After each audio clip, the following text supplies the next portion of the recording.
Hey Capricorn, this is going to be your reading for October 2025. We're going to jump straight into it, so let's get started. Tell me about Capricorn regarding October 2025. Capricorn. What does Capricorn need to know regarding October 2025?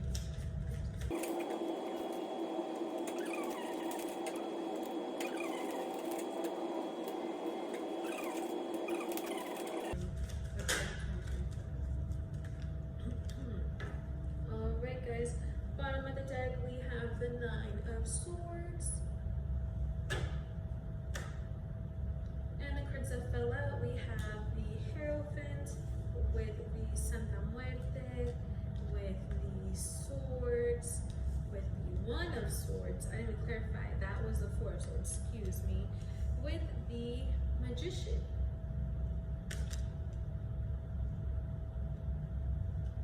And lastly, we had the Chariot card come out. Okay, give me a second to kind of just look at the cards, pull out some clarification cards, and we'll be right back. Oh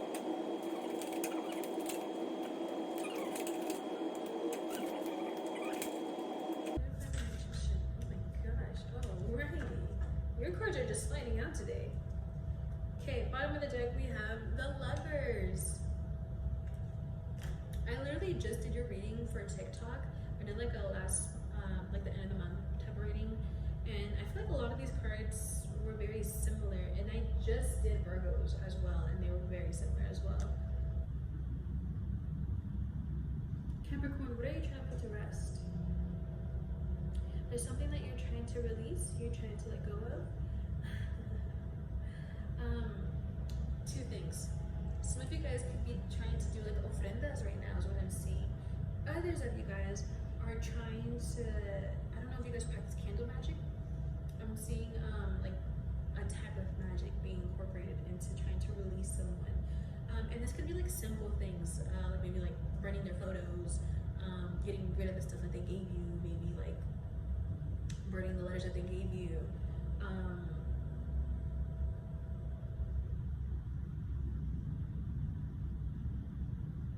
Dang, it's like this feeling of just, I gotta move on, I gotta move on. You might look back, but I gotta move on, and just like keep walking. It's like a bittersweet type of energy. So we have the Hierophant, right? And to clarify that, we had the Five of Pentacles.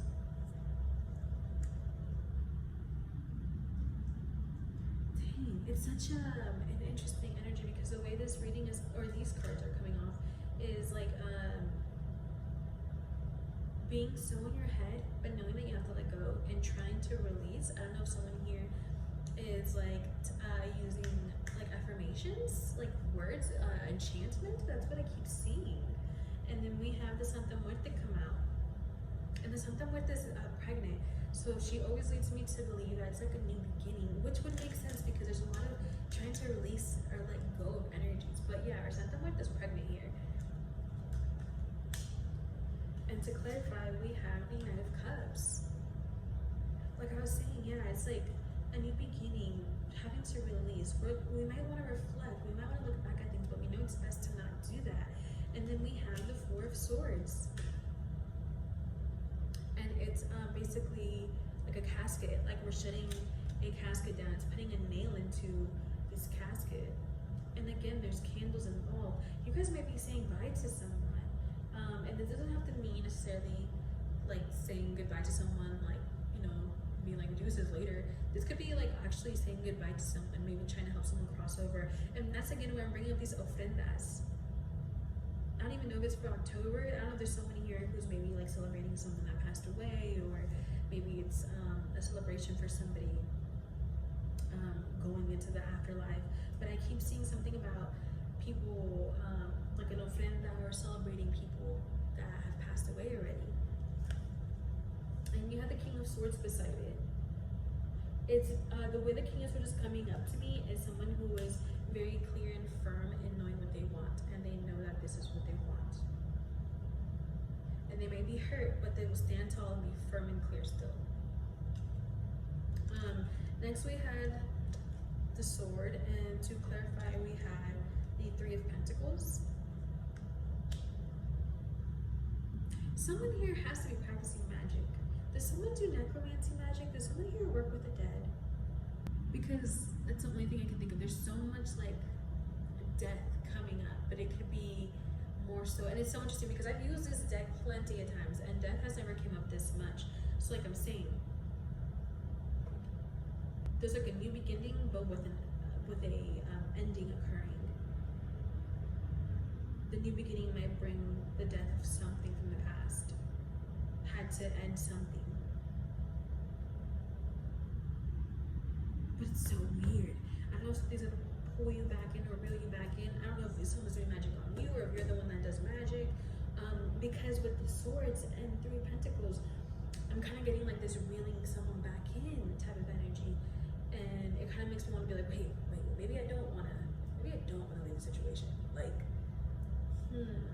But this is that energy that this gives me. Like, yeah, I'm just gonna keep moving on. You said what? You wanna come back? What? Like,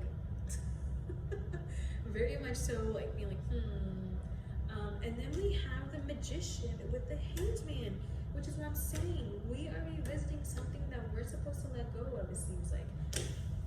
I think there has to be magic involved in this. I will be 100%. I think if you go back to someone that you thought you were gonna leave behind, there could be magic behind this. I'm not gonna lie to you guys. Especially with the Hanged Man, it's like this is going to, like, you're really going to think about this. You're really gonna take this into consideration. But with the Magician, the way the Magician is coming off, it feels like if it's someone be like they're very like, they'll be coming soon, like very like mysterious and darkish in a way, like they know what they're doing and they're just waiting for this. Someone here might feel like they have you under control because the way that you're so quick to be like, wait, what'd you say? You wanna go back? What? Like, they might feel like they have you, they can control you. They feel like they have you like wrapped around their finger. I keep hearing control, like I have the control. And you have the Chariot, yeah, and at the bottom of the deck, we have the Lovers. And we have the Wheel of Fortune underneath the Lovers, but you know what? That's so interesting because it wasn't feeling like the Wheel of Fortune. And now that I'm looking at it, there's 2 Santa Muertas on here, but one's black and one's white. So like I'm saying, it feels like there was like a separation that was supposed to occur or was gonna happen, and then it didn't happen. And then we had like the Lovers come in. But with the Chariot, you might not even fully give in. Like you might still be like, no, like maybe like a mind versus heart type of thing. Because it's not, you're not gonna fully go back to them. Guys, I'm saying, I think this person is doing magic and doing it to keep you here, to keep you reeled in. Oh my God, I mean, look at her hat. Like there's so many candles on her hat. Yeah, and even with like the Lovers here, with the Wheel of Fortune, it doesn't even feel like it's the Lovers. Like, it feels like it's like someone who's more so like, has very great energy, positive, and someone here has horrible energy, very controlling. You two are just so different. Someone might be trying to come back to you guys. So what to, oh my God, what to expect? The Devil card, I'm telling you guys, there's someone here, things aren't, there's someone here who is like controlling, someone here might be using magic against you. They're trying to influence your mind. There's someone here trying to influence you, but it's not working. Especially with the Devil card, you're gonna stay where you are. It's gonna stay still. It's not gonna move. It's not gonna go up or down or side to side. It's gonna stay still. They, if it's you that has spelled on them, you could be like, yeah, I'm willing to see you. And then when you really sit down and think about it, you're like, wait, no, I don't want to see them. And then you might tell them like, no, actually, like, never mind, like, I don't want to pursue this. And then it's like when you're going on with your day, when you're distracted, like, you might be influenced to feel like, oh, actually, yeah, I do want to see her. Let me text her. But then when you're like alone and you're in your own space and you're actually like able to think and be in your head, it's like, wait, actually, I don't want to pursue this. So someone might be using magic to influence you and fuck with you and keep you around. And we do have the Empress. So I actually want to clarify the Empress.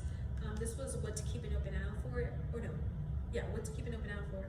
And this is what to expect. So let's see. What should I expect for October? Clarify the Empress.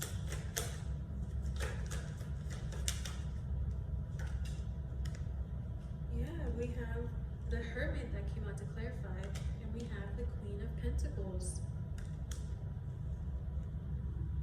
Ooh, whoever this woman is, if you're a man, if you're the masculine energy dealing with the feminine energy, I'd be very cautious.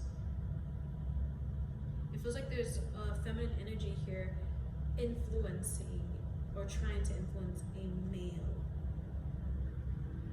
And this woman can be a little devious. She's like looking up to the higher power, trying to use higher power to control this and get her way. And with the Hermit, if you're the partner, it might influence you really bad. You might be feeling like not like yourself. You might be feeling depressed. I'd be very cautious. If you're dealing with anyone and there's a breakup in October 2025, be careful. Be very careful. This person might practice magic and might use it to influence you and keep you around. But that was your reading, Capricorn. I hope you feel like it resonated. If you're interested in booking a personal reading with me,